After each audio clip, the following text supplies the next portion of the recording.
Hello guys, welcome back to my channel, and shout outs to those renal patients who subscribe on my channel. Well, I'm going to do today is chicken and pesto pasta. The ingredients I'm going to use: 150 grams of dried pasta, boil for 50 minutes and drain. 200 grams chicken breast. I boiled it and for about 5 minutes. 4 tablespoons of low-fat creme fraiche. Just to show you, this is the one I use. Reduced fat creme fraiche from Iceland, or you can buy anywhere. Green pesto, but this one it comes with basil.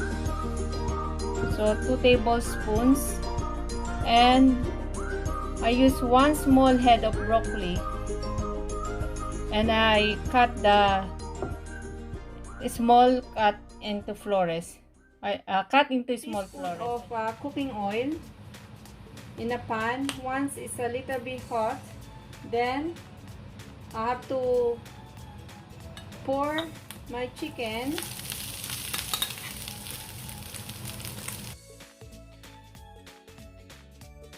To add the pesto. Add the pesto.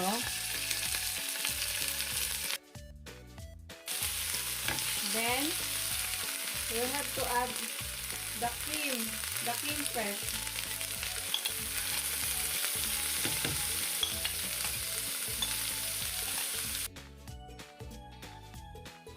And I'll cook it for about at least 5 to 10 minutes.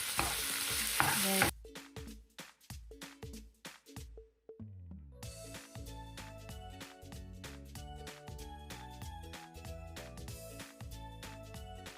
this is the boiled pasta mixed with small florets of broccoli. And now I have to pour in the sauce that I cook for about 5 to 10 minutes. There you go. Looks nice and yummy. Look, and healthy. Laura, how did you find the food?